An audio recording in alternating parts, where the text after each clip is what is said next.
There's babies buried there. People's families are buried there, and it's like no one knows about it. It's like thrown under the rug, and in this case, paved over.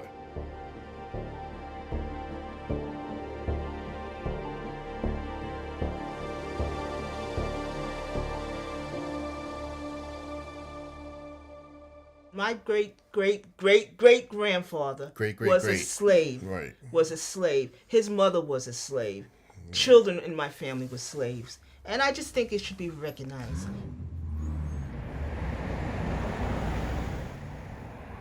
A lot of people didn't recognize it as a cemetery.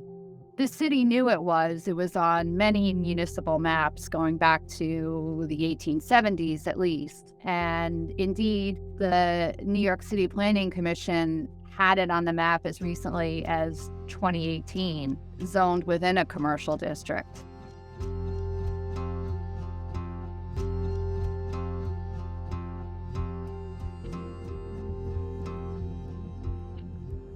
The person who bought it at auction was a Staten Island native. He knew it was a cemetery, but it was more valuable to him as real estate property than as a cemetery.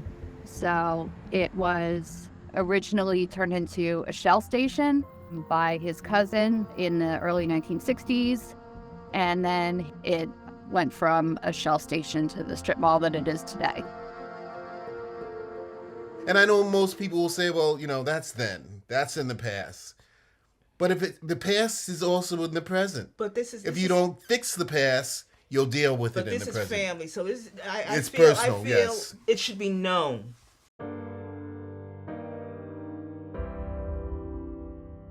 Cemeteries are incredibly important. They tell us about our past, our history, where the area is that we came from. From the perspective of the descendants, they've lost the ability to learn about their ancestors because all this knowledge about them has literally been paved over.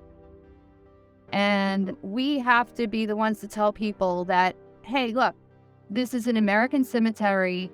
These are Americans. This is not the way we treat our fellow Americans. So what can we do to change this?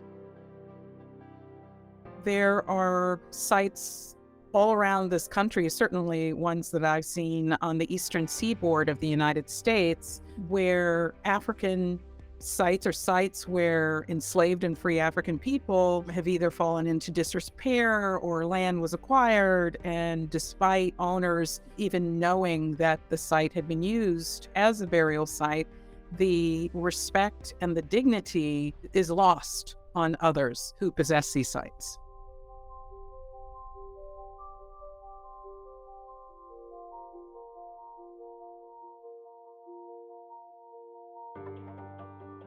What is important is that today there is a renewed interest on the part of the African American community to reclaim these sites because they represent a tangible reminder, tangible evidence about our history.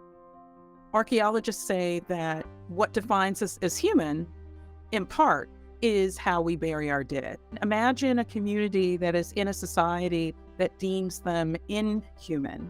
Then on the occasion in this kind of society that a mother, a father, a brother, a sister of African descent is burying their dead, in that moment, they're reclaiming the humanity of that individual, right? So in essence, by claiming the humanity of that individual in a society that says that you're not human, they are engaging in a revolutionary act. They are engaging in a revolutionary act of remembrance. And so that is what makes that ground sacred. That's what makes that ground powerful, and it will live on in a community for generations